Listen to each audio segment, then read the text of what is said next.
Hello दोस्तों, मैं हूं आशीष और आ गया हूं एक और नया वीडियो लेके अपनी जावा एडवांस प्रोग्रामिंग के लेक्चर सीरीज में। तो दोस्तों आपको बता दूं, अगर आपने इस पूरी ट्यूटोरियल सीरीज को एक्सेस नहीं किया है, इस प्लेलिस्ट को एक्सेस नहीं किया है, तो इसे जल्दी से जल्दी एक्सेस कर लीजिए। तो दोस्तों हम सीख चुके हैं बहुत ही बेसिक थिंग्स जावा के बारे में। तो पिछले वीडियो में हमने सीखा था जावा का हिस्ट्री और कुछ बेसिक बातें। तो दोस्तों हम देखेंगे इस वीडियो में एग्जैक्ट कौन कौन से टूल हमें यूज करने हैं जावा प्रोग्रामिंग के लिए, जावा प्रोग्राम रन करने के लिए और जावा प्रोग्राम लिखने के लिए। तो चलिए दोस्तों शुरू करते हैं। आज का लेक्चर है लेक्चर 2। तो दोस्तों आज का लेक्चर है लेक्चर 2 और लेक्चर 2 में हम सीखेंगे जावा के टूल्स एंड रिसोर्सेज के बारे में। हमारा पहला पॉइंट होगा Java tools available for Java programming, packages in Java, other third-party tools of Java programming, few more Java professionals, a rich subset of Java language, built-in data type in Java, Java character set, identifiers in Java, data type declaration tools, array in Java, creating an array, sorting element in array, storing element in an array in Java, a quick visit, a Java character set। तो चलिए दोस्तों बिना कुछ देर किए शुरू करते हैं अपना पहला point, tools available for Java programming. ये दोस्तों बड़ा ही इंटरेस्टिंग सा पॉइंट है, tools available for Java programming. Java programming के दो वर्जन आते हैं दोस्तों, एक आता है एसडीके और दूसरा आता है जेडीके। तो एसडीके मतलब सुपर डेवलपमेंट किट होता है दोस्तों, और एसडीके का यूज करना आपको एसडीके का तभी यूज करना चाहिए जब आप एक एडवांस प्रोग्रामर बन चुके हो। तो मैं ये रिकमेंड नहीं करूंगा दोस्तों आपके लिए कि अगर आप बिगिनर हो तो मैं आपको लिए रिकमेंड करूंगा कि आप जावा जेडीके किट ही इंस्टॉल करें। तो चलिए दोस्तों बढ़ते हैं और आगे। तो दोस्तों आ चुके हैं हम अपने नेक्स्ट स्लाइड पे, जिसका नाम है tools available for Java programming. वैसे तो 7 टूल्स मिलते हैं जावा प्रोग्रामिंग में, जिसका होता है कमांड्स में नाम। तो उसमें चलिए देखते हैं कौन से 7 है वो कमांड्स। तो सबसे पहले कमांड आती है जावा सी, यानी कि जावा का कंपाइलर। हम ये जावा सी कमांड किसी भी जावा प्रोग्राम को कंपाइल करने में यूज करते हैं। फिर आती है जावा कमांड। जावा एक इंटरप्रेटर है जो कंपाइल किए हुए प्रोग्राम को रन करता है और एग्जीक्यूट करता है। यानी कि आपने लिखा हुआ प्रोग्राम जावा सी से पहले आपको कंपाइल करना पड़ेगा, बाद में आप उसे रन कर सकते हैं। यानी जावा से आप उसको इंटरप्रेट कर सकते हैं या फिर उसे रन करवा के आपका आउटपुट ले सकते हैं। फिर आती है दोस्तों जावा डॉक कमांड। इस जावा डॉक कमांड में आप अपने जावा प्रोग्राम से HTML के डॉक्यूमेंटेशन को क्रिएट कर सकते हैं। फिर आते हैं अपने नेक्स्ट कमांड पे, जिसका नाम है एप्लेट व्यूअर। एप्लेट व्यूअर एक इंटरप्रेटर है जो हम एप्लेट प्रोग्रामिंग में सीखेंगे। यानी जैसे हम जावा को इंटरप्रेटर यूज करते हैं, वैसे ही हमें एप्लेट प्रोग्रामिंग के वक्त एप्लेट व्यूअर की जो कमांड है उसे हमें इंटरप्रेटर एज यूज करना पड़ेगा।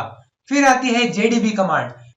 जेडीबी कमांड एक डीबगर कमांड है दोस्तों, जो फिक्स करती है बग्स आपके जावा प्रोग्राम में। जो आपका प्रोग्राम सही नहीं चलता है, उसमें जहां भी बग्स होते हैं उसमें यूज करते हैं हम जेडीबी कमांड।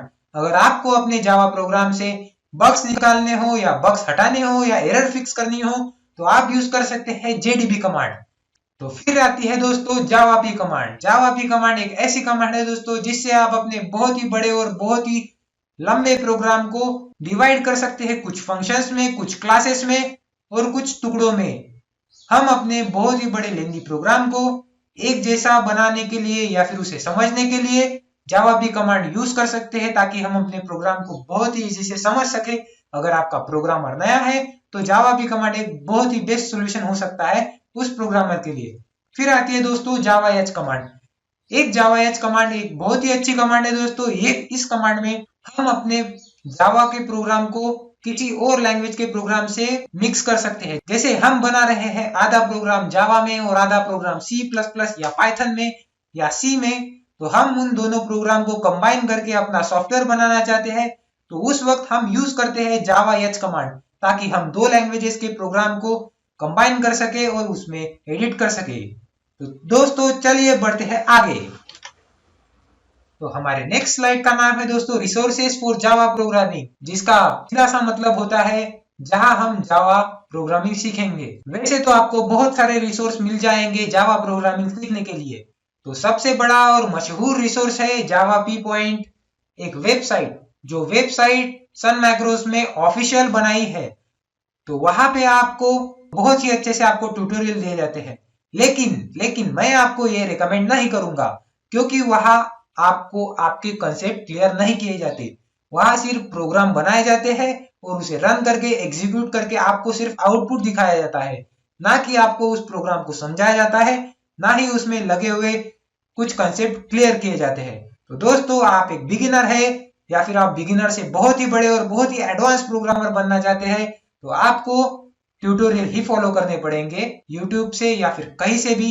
तो वो तो अलग रिसोर्सेस हो गए दोस्तों, लेकिन आपको जावा पी पॉइंट की वेबसाइट को रेफर करना हो तो आप कर सकते हैं, अगर आप एक एडवांस प्रोग्रामर हो तो आप अगर एक बिगिनर है तो आप यूज कर सकते हैं हमारे ट्यूटोरियल्स और आगे बढ़ते रहिए। चलिए दोस्तों, आते हैं अपने नेक्स्ट पॉइंट पे। तो अब हमारी नेक्स्ट स्लाइड का नाम है पैकेजेस इन जावा। जैसे कि नाम ही है पैकेजेस इन जावा, तो सीधा सा मतलब होता है दोस्तों कि हम जावा में इनबिल्ड कौन से पैकेज है, हम कौन से पैकेज यूज करेंगे, एक्सेट्रा एक्सेट्रा। तो दोस्तों, यहाँ पे सबसे पहला पॉइंट है एपीआई, एप्लीकेशन प्रोग्रामिंग इंटरफेस इन जावा एसडीके। मतलब हम जावा में एपीआई कैसे यूज करते हैं। एपीआई एक ऐसी चीज है दोस्तों जो आपको आपके कंप्यूटर को और आपके ब्राउजर को यूज करने की पाथवे है। अगर आपके कंप्यूटर को यूज करना हो इंटरनेट, तो वो यूज करता है इंटरनेट एपीआई, ताकि वो ब्राउजर के जरिए इंटरनेट को एक्सेस कर सके। तो दोस्तों, अगर आपको भी करना है एप्लेट्स की प्रोग्रामिंग, इंटरनेट प्रोग्रामिंग, तो आपको भी यूज करना पड़ेगा जावा का एपीआई, ताकि आप कर सके अपने क्रोम में एप्लेट प्रोग्रामिंग या फिर अपने ब्राउजर में, अपने वेब ब्राउजर में एप्लेट प्रोग्रामिंग बहुत ही अच्छे तरीके से। तो चलिए दोस्तों, बढ़ते हैं आगे। तो दोस्तों, यहां आते हैं 9 पैकेजेस जो इनबिल्ट मिलते हैं जावा में। तो चलिए दोस्तों, एक एक करके इन पैकेजेस को समझा करते हैं। तो पहला पैकेज का नाम है जावा डॉट एप्लेट। हम जावा डॉट एप्लेट एक ऐसा पैकेज है जो आपको एप्लेट प्रोग्रामिंग में बहुत ही मदद करेगा, जिसमें आप प्रोग्रामिंग कर सकते हैं अपने जावा के एप्लेट की और बहुत कुछ। आप अपनी वेब प्रोग्रामिंग अपने एप्लेट प्रोग्रामिंग से कंबाइन कर सकते हैं और आप अपने जावा एप्लेट प्रोग्रामिंग को बहुत ही अच्छे से कैरी कर सकते हैं। तो हमारे नेक्स्ट पैकेज का नाम है दोस्तों जावा डॉट एडब्ल्यूटी।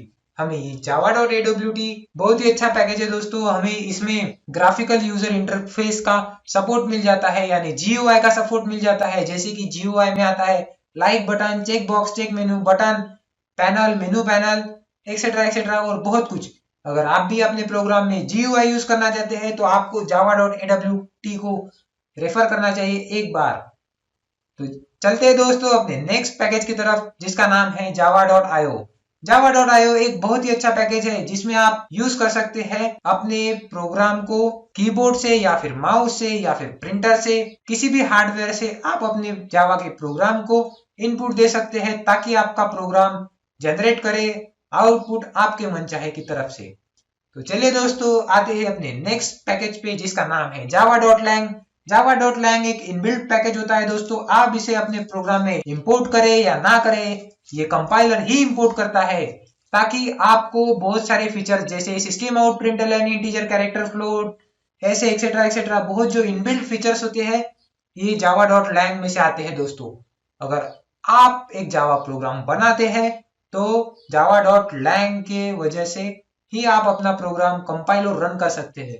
अगर ये पैकेज ना हो तो आप जावा को जावा नहीं कह सकते। तो दोस्तों, चलते हैं और बढ़ते हैं आगे। तो हमारे नेक्स्ट पैकेज का नाम है दोस्तों जावा डॉट नेट। अगर आप भी करना चाहते हैं इंटरनेट पे फ्रेमवर्क या फिर इंटरनेट पे वेब डिजाइनिंग, तो आपको यूज करना पड़ेगा जावा डॉट नेट पैकेज, ताकि आप भी इंटरनेट से कनेक्ट हो और अपने सॉफ्टवेयर को भी कनेक्ट कर सके इंटरनेट से और कर सके प्रोग्रामिंग टीसीपी आईपी मॉड्यूल और प्रोटोकॉल से, ताकि आप बहुत ही अच्छे इंटरनेट प्रोग्रामर बने और अच्छे अच्छे ब्राउजर बना सके। तो चलिए दोस्तों, आते हैं नेक्स्ट पैकेज पे, जिसका नाम है जावा डॉट यूटिल। जावा डॉट यूटिल एक बहुत ही अच्छा पैकेज है दोस्तों, और ये बहुत ही ज्यादा यूज में किया जाता है। ये बहुत ही मिसलेनियस क्लासेस हमें प्रोवाइड करता है, जैसे vector, stack, list, date, dictionary, hashtag, underscore और बहुत कुछ। हम जितने भी आउटबिल्ट कमांड यूज करते हैं वो java.util से हम यूज कर सकते हैं, जैसे स्टैक, लिस्ट, डेटा स्ट्रक्चर और बहुत कुछ। तो चलिए दोस्तों आते हैं अपने नेक्स्ट पैकेज पे, जिसका नाम है java.swing। हम अपने प्रोग्राम को ग्राफिकल यूजर इंटरफेस देना चाहते हैं और बहुत ही बनाना चाहते हैं उसे अट्रैक्टिव, तो हम यूज करते हैं java.swing पैकेज का, ताकि हम यूज कर सके ग्राफिकल यूजर इंटरफेस और बना सके अपने प्रोग्राम को बहुत ही आसान और बहुत ही सरल यूजर के लिए। तो आते हैं तो अपने नेक्स्ट मॉड्यूल पे, जिसका नाम है java.sql। ये java.sql बहुत ही बढ़िया पैकेज है दोस्तों, आपको इसे एक बार जरूर यूज करना पड़ेगा अपने प्रोग्रामिंग लाइफ में, ताकि आप अपने प्रोग्रामिंग को अपने डेटाबेस से कनेक्ट कर सको। आपको यूज करना पड़ेगा जावा एसक्यूएल पैकेज। आप बना रहे हैं अगर एसक्यूएल का डेटाबेस और वो यूज करना चाहते हैं अपने जावा प्रोग्राम में, तो उसके लिए आपको चाहिए जेडीबीसी का कनेक्शन, और जेडीबीसी का कनेक्शन java.sql से ही प्रोवाइड किया जाता है दोस्तों। तो चलिए दोस्तों बढ़ते हैं आगे नेक्स्ट स्लाइड की तरफ। तो दोस्तों जैसे ही हमारे इस स्लाइड का नाम है other third part tools for Java programming, उसी तरह से इस स्लाइड में कंटेंट है जावा आईडीई, यानी जावा इंटीग्रेटेड डेवलपमेंट एनवायरनमेंट। तो इंटीग्रेटेड डेवलपमेंट एनवायरनमेंट के लिए बहुत सारे आईडीई अवेलेबल है। अगर आपको जावा सीखना है तो आप बहुत सारे जावा आईडीई अवेलेबल है, जो बड़े ही मशहूर है, बड़े ही अच्छे हैं, और आपको बना सकते हैं एक बिगिनर से एडवांस प्रोग्रामर। तो चलिए दोस्तों शुरू करते हैं अपने आईडीई का नाम। तो सबसे पहले आईडीई का नाम है Sun's Java workshop from Sun's Java soft. Sun's Java workshop एक ऐसा सॉफ्टवेयर है, एक ऐसा आईडीई है जो आपको बहुत ही अच्छा एनवायरनमेंट प्रोवाइड करता है, ताकि आप बना सके जावा प्रोग्राम बहुत ही इजीली। आते हैं नेक्स्ट आईडीई की तरफ। नेक्स्ट आईडीई का नाम है मोजा फ्रॉम पिनोरा सॉफ्टवेयर। मोजा एक बहुत ही अच्छा सॉफ्टवेयर है दोस्तों जावा एप्लेट प्रोग्रामिंग के लिए, यानी ये बेस्ट है जावा एप्लेट प्रोग्रामिंग के लिए, और ये आपको कुछ ऐसे फीचर्स प्रोवाइड करता है जो आपको किसी और आईडीई में एप्लेट प्रोग्रामिंग के लिए नहीं मिलते थे, जैसे drag and drop applet programming etcetera etcetera. चलिए दोस्तों आते हैं नेक्स्ट आईडीई की तरफ। हमारे नेक्स्ट आईडीई का नाम है जुम्बा। तो जुम्बा एक एमटेक एंड आईबीएम कंपनी ने बनाया हुआ ग्राफिकल एप्लेट बिल्डर सॉफ्टवेयर है, यानी ग्राफिकल एप्लेट बिल्डर आईडीई है। तो आपको मिलेगा इसमें ग्राफिक्स का बहुत सारा सपोर्ट और ग्राफिक्स की बहुत सारी बातें जो आपको बाकी सॉफ्टवेयर में नहीं मिली, ताकि आप बना सके बहुत ही अट्रैक्टिव और बहुत ही अच्छा एप्लेट बिल्डर जो दे आपको परफॉर्मेंस। चलिए दोस्तों आते हैं नेक्स्ट आईडीई की तरफ, जिसका नाम है सिमेंटिक कैफे। सिमेंटिक कैफे एक ऑलराउंडर आईडीई है दोस्तों। अगर आपको बनाना हो एप्लेट, आपको बनाना हो जावा प्रोग्राम, या आपको बनाना हो कौन सा भी सॉफ्टवेयर, तो बहुत ही अच्छा और बहुत ही बेस्ट आईडीई है आपके लिए सिमेंटिक कैफे। पर इन सारे आईडी में से मैं आपको एक भी आईडी चूज करने को नहीं कहूंगा, क्योंकि ये सारे आईडी सबसे ज्यादा पेड है। अगर आप एक बिगिनर लेवल के हैं तो आपको ये सारे आईडी नहीं यूज करने चाहिए, और आपको लेना चाहिए एक फ्री आईडी, ताकि आप कर सके अपनी बिगिनिंग जर्नी स्टार्ट। तो चलिए दोस्तों आते हैं नेक्स्ट स्लाइड की तरफ। तो हमारे नेक्स्ट स्लाइड का नाम है other third part tools for Java programming, जिसका मतलब है जावा एनवायरनमेंट में अगर आप एप्लेट बनाना चाहते हो तो आपको आईडीई तो लगेगा ही, लेकिन आईडीई के साथ अगर आप एप्लेट बना रहे हो यानी नेट प्रोग्रामिंग कर रहे हो, तो आपको लगेगा एक ब्राउजर, ताकि आप रन कर सके अपने बनाए हुए एप्लेट को अपने ब्राउजर में और चला के देखे कि अपने एप्लेट की क्या परफॉर्मेंस है और कितनी अच्छी है। तो दोस्तों बहुत सारे मशहूर इंटरनेट एक्सप्लोरर से एप्लेट का सपोर्ट निकाल दिया गया है, जैसे गूगल क्रोम से एप्लेट का सपोर्ट निकाल चुका है जावा एप्लेट्स में, उसमें नहीं चलते दोस्तों। तो आपको लेना पड़ेगा एक तो Microsoft Internet Explorer, Netscape Navigator, hot Java, या फिर ऐसा ही कुछ पुराना सा ब्राउजर। तो चलिए दोस्तों लेते हैं नेक्स्ट स्लाइड पे। तो हमारे नेक्स्ट स्लाइड का नाम है few Morse from Java professional. अगर आप बनना चाहते हैं एक प्रोफेशनल प्रोग्रामिंग में जावा में, तो आपको यूज करना चाहिए बिगिनिंग लेवल पे नेटबीन्स। नेटबीन्स एक ऐसा आईडीई है दोस्तों जो फ्री ऑफ कॉस्ट है। अगर आप बनाना चाहते हैं बहुत ही अच्छा अट्रैक्टिव और बहुत ही परफॉर्मेंस देने वाला प्रोग्राम या सॉफ्टवेयर, तो आपको यूज जरूर करना चाहिए नेटबीन्स। ये बहुत ही सरल है और बहुत ही इजी है दोस्तों। इसमें से जो ऑप्शन दिए हुए हैं वो ऑप्शन आपको फ्री ऑफ कॉस्ट मिलेंगे दोस्तों। और दूसरा हमारा है दोस्तों notepad plus plus. Notepad plus plus एक एडिटर है, ये एडिटर फ्री ऑफ कॉस्ट है, आपको ओपनली यूज करते आता है, आपको देता है बहुत ही अच्छा जावा प्रोग्रामिंग एनवायरनमेंट या फिर किसी भी प्रोग्रामिंग एनवायरनमेंट को ये सुटेबल है दोस्तों। और दोस्तों अगर सीख चुके हैं बहुत कुछ अब तक आप लोग, तो हमारे चैनल को लाइक सब्सक्राइब और शेयर करना ना भूले और बेल आइकन को दबाना ना भूले और शेयर जरूर करें। तो दोस्तों चलिए बढ़ते हैं आगे। हमारे नेक्स्ट स्लाइड का नाम है दोस्तों a rich subset of Java language. तो दोस्तों rich subset of Java language में आपको सीखना होगा बुलेटिन टाइप। जावा में बहुत सारे बुलेटिन टाइप्स है, integer, double, long, string, character, Boolean. और सिस्टम से आते हैं system out println, system out print, system out printf. Flow control में आते हैं इफ, फॉर, एल्स, व्हाइल। अगर आप कंट्रोल करना चाहते हैं अपने प्रोग्राम का फ्लो, उसे लगाना चाहती है कुछ कंडीशंस जिससे आपका प्रोग्राम आगे बढ़े ना बढ़े आपकी मर्जी से, तो आपको यूज करना पड़ेगा फ्लो कंट्रोल। फ्लो कंट्रोल में जावा देता है इफ एल्स का सपोर्ट, फॉर लूप का सपोर्ट, व्हाइल लूप का सपोर्ट, डू व्हाइल लूप का सपोर्ट। चलिए दोस्तों आते हैं आगे पर्सिंग। पर्सिंग एक ऐसा प्रोसेस होता है दोस्तों, अगर आप रिजल्ट निकाल रहे हो स्ट्रिंग में और आपको चाहिए वो इंटीजर में, अगर वो स्ट्रिंग का रिजल्ट आपको इंटीजर में कन्वर्ट करना हो तो आप यूज करेंगे इंटीजर डॉट परसेंट, ताकि आप कर सके अपने स्ट्रिंग को इंटीजर में कन्वर्ट और यूज कर सके उसको एज आपका रिजल्ट। तो चलिए दोस्तों बढ़ते हैं आगे। बुलियन। बुलियन में जावा सपोर्ट करता है ट्रू फॉल्स को, और को, एंड को, नॉट को। तो दोस्तों बुलियन एक बहुत ही महत्वपूर्ण और बहुत ही अच्छा कंडीशंस देता है अपने प्रोग्राम को, ताकि हम बना सके अपने प्रोग्राम को बहुत ही अच्छा और लगा सके उसमें कंडीशंस ट्रू फॉल्स की। तो दोस्तों आते हैं आगे अरेज। अरेज में आपको मिल जाता है दोस्तों सपोर्ट न्यू का, ताकि आप कर सके मेमोरी अलोकेट आपके अरे के लिए। आप गिन सकते हैं आपके अरे की साइज a डॉट लेंथ से या फिर अरे डॉट लेंथ से।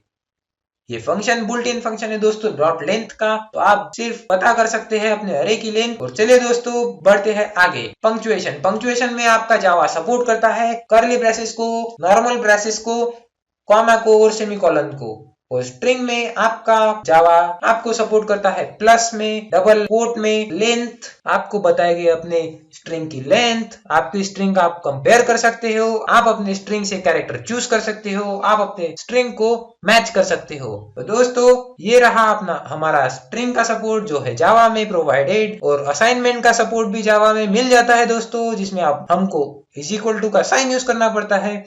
और ऑब्जेक्ट्स में मिल जाता है दोस्तों classes, public, to string, new, main, equal, private, static. हम यूज कर सकते हैं ऑब्जेक्ट्स और बना सकते हैं अपने ऑब्जेक्ट्स, ताकि हम अपने क्लास को, अपने स्टैटिक वर्ड को, पब्लिक को, प्राइवेट को, स्ट्रिंग को, इक्वल को, न्यू को और मेन को यूज कर सके हैं बड़े ही आसानी से। तो जावा में ये ऑब्जेक्ट इनबिल्ड होते हैं दोस्तों, तो आपको कोई जरूरत नहीं है दोस्तों इसमें कुछ भी बनाने की।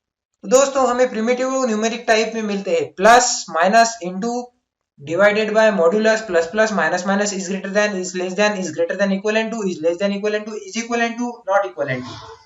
तो दोस्तों इससे आप लगा सकते हैं अपने प्रोग्राम में कंडीशंस।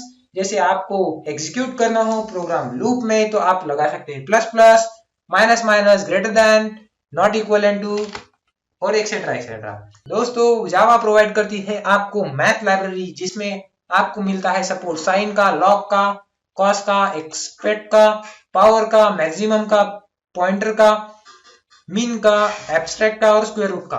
तो दोस्तों अगर आप कर रहे हो काम किसी भी आर्टिफिशियल इंटेलिजेंस प्रोजेक्ट पे या बना रहे हो अपने कंप्यूटर के लिए खुद का एक आर्टिफिशियल इंटेलिजेंस इंजन, तो आपको यूज करना पड़ेगा मैथ लाइब्रेरी, ताकि आप बना सके अपने कंप्यूटर को इंटेलिजेंट और बना सके अपने आप को बहुत ही एडवांस प्रोग्रामर। तो दोस्तों चलिए बढ़ते हैं आगे और चलते हैं नेक्स्ट स्लाइड की तरफ। तो हमारे नेक्स्ट स्लाइड का नाम है दोस्तों बुलेटिन डेटा टाइप इन जावा। तो हम पता करेंगे इस स्लाइड में दोस्तों कि जावा में कौन से बुलेटिन डेटा टाइप आएंगे। तो दोस्तों चलिए शुरू करते हैं। तो सबसे पहला डेटा टाइप आएंगे दोस्तों boolean, byte, character, short. Boolean की साइज 1 बीट है, बाइट की 8 बीट, कैरेक्टर की 16 बीट और शॉर्ट की 16 बीट। तो दोस्तों इनमें से हमारा सबसे काम का डेटा टाइप है दोस्तों बुलियन, ताकि हम यूज कर सके अपने प्रोग्राम में ट्रू और फॉल्स की कंडीशंस। और बाइट्स का भी कैरेक्टर का हम यूज करेंगे लेंथ के लिए। तो दोस्तों मिलते हैं हमें जावा में इंटीजर, लॉन्ग, फ्लोट और डबल डेटा टाइप्स जो यूज करते हैं 32, 64, 32 और 64 बिट्स। इंटीजर यूज करता है 32 बिट्स को ताकि वो यूज कर सके 32 बिट्स की स्पेस अपने मेमोरी में, और लॉन्ग यूज करता है 64 बिट्स को। अगर दोस्तों आपको बहुत बड़ी स्ट्रिंग यूज करनी है या फिर बहुत बड़े कैरेक्टर्स यूज करने हैं या फिर बहुत बड़े नंबर्स यूज करने हैं तो आप डाल दीजिए सीधा कैरेक्टर्स को लॉन्ग में, या फिर बहुत बड़े नंबर्स यूज करने हैं तो डाल दीजिए सीधा अपने नंबर्स को डबल में, ताकि वो चाहिए उतनी स्पेस क्रिएट कर सके और बना सके और यूज कर सके। तो दोस्तों डेटा टाइप्स में आते हैं दो टाइप्स, एक आते हैं रेफरेंस टाइप्स और दूसरे आते हैं प्रिमिटिव टाइप्स। रेफरेंस टाइप्स में वो डेटा टाइप आते हैं दोस्तों जो आप खुद क्रिएट करते हैं अपने हाथों से, और प्रिमिटिव डेटा टाइप्स में आते हैं दोस्तों जो जावा देता है आपको इनबिल्ट डेटा टाइप्स, उन्हें कहते हैं प्रिमिटिव डेटा टाइप। तो दोस्तों चलिए बढ़ते हैं आगे। तो हमारे नेक्स्ट स्लाइड का नाम है दोस्तों जावा कैरेक्टर सेट। जावा हमें बहुत बड़े कैरेक्टर सेट का सपोर्ट देता है दोस्तों, जैसे upper case letter A to Z, lower case letter small a to small z, digit 0 to 9। Java बहुत सारे स्पेशल कैरेक्टर्स को भी सपोर्ट करता है दोस्तों, जैसे है comma, is less than, is greater then, dot, underscore, bracket, semicolon, dollar, colon, modulus, square bracket, hashtag, question mark, inverted comma, curly braces, double inverted comma, is greater than, not, into, multiplied by, divided by, और minus, negation और plus का support. तो दोस्तों चलिए बढ़ते हैं आगे। तो हमारे नेक्स्ट स्लाइड का नाम है आइडेंटिफायर्स इन जावा। आइडेंटिफायर्स वो नाम होते हैं दोस्तों जो आप अपने प्रोग्राम में किसी भी वेरिएबल को, किसी भी कांस्टेंट को, किसी भी क्लास को और किसी भी मेथड्स को जो आप असाइन करते हैं अपने हाथों से, उन्हें कहा जाता है आइडेंटिफायर्स, ताकि आप अपने प्रोग्राम में उन्हें कभी भी और कहीं भी एक्सेस कर सके। तो आपको इनके रूल्स को फॉलो करना चाहिए। दोस्तों इनके रूल्स में से सबसे पहला रूल है आइडेंटिफायर अंडरस्कोर का कैरेक्टर कैरी कर सकता है, आइडेंटिफायर ब्लैंक स्पेस नहीं कैरी कर सकता है, आइडेंटिफायर में ब्लैंक स्पेस और कॉमा देना अलाउड नहीं है। तो आपका आइडेंटिफायर रॉन्ग हो जाएगा अगर आप स्पेस और कॉमा देंगे, यानी एरर आ जाएगा। आपके आइडेंटिफायर का फर्स्ट कैरेक्टर अल्फाबेट होना चाहिए या फिर अंडरस्कोर होना चाहिए। आइडेंटिफायर आप यूज तो कर रहे हो लेकिन वो आपका ही होना चाहिए, वो कोई जावा का रिजर्व कीवर्ड नहीं होना चाहिए। और दोस्तों जावा एक केस सेंसिटिव लैंग्वेज है, तो आपको स्मॉल एरिया और कैपिटल एरिया और सेंटेंस केस वाला एरिया का डिफरेंट कीवर्ड जावा गिनेगा।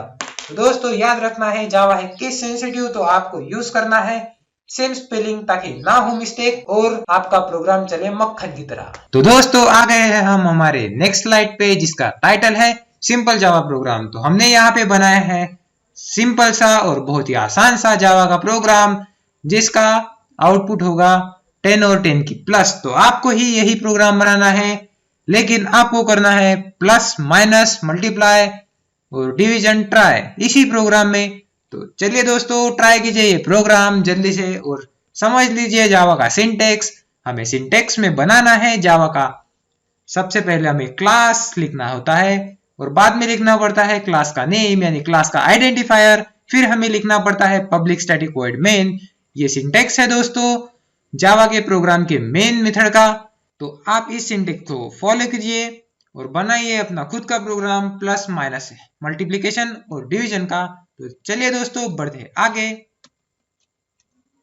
तो दोस्तों हमारा नेक्स्ट पॉइंट है एरे इन जावा। तो दोस्तों हमें एरे के बारे में सीखने से पहले ये जान लेना चाहिए कि एरे सिर्फ एक ही डेटा टाइप कैरी कर सकता है, यानी एरे ऑफ इंटीजर सिर्फ इंटीजर को ही कैरी करेगा, एरे ऑफ स्ट्रिंग सिर्फ स्ट्रिंग को कैरी करेगा, और एरे ऑफ फ्लोट, डबल, कैर सिर्फ उन्हीं को फॉलो करेगा क्योंकि एरे होता है एक ही टाइप के डेटा टाइप से। तो दोस्तों इस स्लाइड में हम सीखेंगे declaration of array, allocation memory for it और लोडिंग वैल्यूज इन एरे। मतलब हम एरे में लोडिंग करेंगे वैल्यूज की और एलोकेट करेंगे मेमोरी एरे के लिए, डिक्लेरेशन डिक्लेयर करेंगे एक एरे को। तो दोस्तों चलिए शुरू करते हैं। ये जो आप देख रहे हैं ये है 2D एरे। तो हम अपने हिसाब से अपने एरे की साइज बना सकते हैं। हमें चाहिए 100 का एरे तो हम 100 बना सकते हैं, हम 20 का एरे चाहिए तो 20 बना सकते हैं। तो दोस्तों चलते हैं नेक्स्ट स्लाइड पे और देखते हैं declaration of array. Declaration of अरे में हम देख चुके हैं। अरे का हमें लिखना पड़ता है सबसे पहले अरे का टाइप, यानी वो इंटीजर है, कैरेक्टर है या फ्लोट है। फिर बाद में लिखना पड़ता है अरे का नेम, यानी अरे का आइडेंटिफायर, ताकि हम वो यूज कर सके कहीं भी और कैसे भी। तो हमें लिख चुके हैं दोस्तों अरे का टाइप और लिख चुके हैं उसका आइडेंटिफायर और उसके सामने कर दिया है स्क्वायर ब्रैकेट। तो इस मेथड का दोस्तों एक अल्टरनेटिव वे भी है। हम लिखेंगे टाइप और बाद में लिखेंगे स्क्वायर ब्रैकेट, बाद में करेंगे एक्स यानी आइडेंटिफायर। तो दोस्तों हम मेमोरी कैसे एलोकेट कर सकते हैं एरे को, तो देखिए हम मेमोरी एलोकेट करेंगे एरे को। सबसे पहले हमें लिखना पड़ेगा एरे का नेम यानी कि एरे का आइडेंटिफायर, फिर बाद में लिखेंगे इज इक्वल टू, फिर बाद में लिखेंगे न्यू, यानी ये न्यू कीवर्ड करेंगे हमारे एरे को मेमोरी एलोकेट, और बाद में लिखेंगे हम टाइप यानी उसका डेटा टाइप लिखेंगे दोस्तों एरे का। फिर देखेंगे अरे का हमें साइज कितना चाहिए। ये देखिए दोस्तों यहाँ हमने एरे का साइज लिया है 100। तो दोस्तों चलते हैं नेक्स्ट स्लाइड पे और देखते हैं defining and allocate memory together. मतलब हम जानेंगे कि कैसे हम अरे को डिफाइन करेंगे और अरे को मेमोरी एक साथ अलोकेट करेंगे। तो देखो दोस्तों हमें सबसे पहले लिखना पड़ेगा डेटा टाइप, बाद में लिखना पड़ेगा डेटा टाइप का आइडेंटिफायर, फिर हमें लिखना पड़ेगा स्क्वायर ब्रैकेट ताकि हम कर सके अरे को इनिशियलाइज, और बाद में हम करेंगे न्यू कीवर्ड का इनिशियलाइजेशन ताकि हम कर दे हमारे एरे के लिए कुछ मेमोरी एलोकेट। फिर लिखेंगे अपने एरे का डेटा टाइप और बाद में लिखेंगे हमारे एरे की साइज। तो दोस्तों चलिए बढ़ते हैं आगे और सीखते हैं इनिशियलाइजेशन ऑफ एन अरे एन अल्टरनेटिव वे। मतलब हम इनिशियलाइज करेंगे एरे को अल्टरनेटिव वे से। जानिए कैसे, तो हम देखते हैं। सबसे पहले लिखेंगे हम उसका डेटा टाइप, बाद में लिखेंगे अरे का नेम, फिर करेंगे उसको स्क्वायर ब्रैकेट असाइन, बाद में लिखेंगे इज इक्वल टू का साइन और कर्ली ब्रेसेस में लिख देंगे हमें जो चाहिए वो हमारे अरे के अंदर। तो देखिए दोस्तों हम बढ़ते हैं आगे तो देखते हैं। तो अरे के बारे में बहुत कुछ जानना हो गया दोस्तों। सिर्फ यही जानना रह गया कि अरे सिर्फ दो टाइप के होते हैं और उन दो टाइप्स में आते हैं 2D अरे और 3D अरे। देखिए दोस्तों हम 2D अरे में 2D ही डेटा टाइप सबमिट कर सकते हैं या फिर सेट कर सकते हैं या फिर सेव कर सकते हैं। देखिए दोस्तों हमने यहाँ किया है सेव 2 टाइम्स, मतलब 2 रो और 3 कॉलम में। तो देखिए हमारे यहाँ 2 रो और 3 कॉलम हो चुके हैं दोस्तों। तो देखिए दोस्तों 2 रो में हमने देखा है, पहले रो में हमने डाला है 1 2 3 को और दूसरे रो में डाला है अपने 4 5 6 को। तो दोस्तों देख सकते हैं आप हमने किया है 3 कॉलम्स का इनिशियलाइजेशन और उसमें डाला है 1 4 2 5 और 3 6 को। तो दोस्तों बढ़ते हैं आगे 3D अरे की तरफ। तो 3D अरे थोड़ा कॉम्प्लेक्स होता है दोस्तों, आपको सीखना पड़ेगा 3D अरे कैसे मेमोरी अलोकेट करता है और कैसे वो अपनी जगह बनाता है मेमोरी में। तो देखिए दोस्तों 3D अरे के लिए ये प्रोग्राम जरूर ट्राई करें और इस प्रोग्राम को समझने की पूरी कोशिश करें ताकि आप समझ सके 3D अरे कैसा काम करता है। तो दोस्तों मैं आपको रिव्यू के लिए बता देना चाहता हूँ, ये देखिए ये हमारे सामने है 2D अरे का डिजाइन और ये हमारे सामने है 3D अरे का डिजाइन। तो हमने जो प्रोग्राम लिखा था उसके फर्स्ट लूप में चलेगा 2D अरे, फिर सेकेंड लूप में फिर से चलेगा 2D अरे और थर्ड लूप में फिर से चलेगा 2D अरे। इस तरह से हम बनाएंगे 3 अरेस का इनिशियलाइजेशन और बनाएंगे अपना 3D अरे और बन जाएगा हमारा 3D अरे। तो दोस्तों इस तरह से होता है इनिशियलाइजेशन 3D अरे का। तो आपको समझ तो चुके ही होंगे, अगर आप नहीं समझे तो वो प्रोग्राम ट्राई कीजिए और आपको 100% श्योर है कि आप वो प्रोग्राम ट्राई करने के बाद ये 3D अरे का कॉन्सेप्ट समझ ही जाएंगे और प्रोग्राम सिर्फ ट्राई ना करे, उसे समझने की कोशिश भी करे और वो कैसे लूप एग्जीक्यूट हो रहा है वो भी समझे। क्योंकि दोस्तों प्रोग्रामिंग में लूप बनाना बहुत बड़ी चीज है, क्योंकि लॉजिक बनाना प्रोग्रामिंग सीखने से बहुत ही बेहतर चीज है। आपको प्रोग्रामिंग में लॉजिक बनाना अगर आता हो तो लैंग्वेज कौन सी भी हो आप उसमें एक्सपर्ट बन सकते हैं। तो लॉजिक बनाना ना छोड़े। तो दोस्तों आपको करना है सिर्फ पिछले वाले इस प्रोग्राम का टेस्ट और समझ लेना है प्रोग्राम में क्या हो रहा है और कैसे हो रहा है। तो दोस्तों चलिए बढ़ते हैं आगे। तो दोस्तों हमारे पास कुछ क्वेश्चंस है जो हमें थिंक करने पे मजबूर करते हैं। जैसे हम रिकर्सिव प्रोग्राम जावा में कैसे लिखते हैं।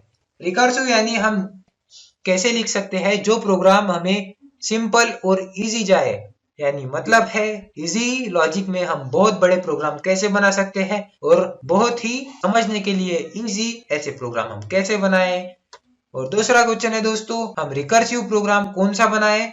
हम एप्लीकेशन का प्रोग्राम बना सकते हैं या फिर जावा एप्लेट का ही प्रोग्राम रिकर्सिव बना सकते हैं? तो दोस्तों देखिए हाँ या ना, तो कमेंट सेक्शन में हमें बताइए जरूर कि आपको कोई डिफिकल्टी जाए इस लेक्चर में तो हमें बेझिझक पूछिए, मैं आपको रिप्लाई देता रहूंगा और आपका प्यार हमें मिलता रहना चाहिए। Thank you for watching and thanks for getting that tutorial. अगर आप चैनल में नए हैं तो चैनल को सब्सक्राइब करना, लाइक करना और शेयर करना ना भूले। और मिलते हैं हम आपके मिले हुए क्वेश्चंस के आंसर्स के साथ नेक्स्ट वीडियो में। तब तक के लिए अलविदा। Zombie apocalypse.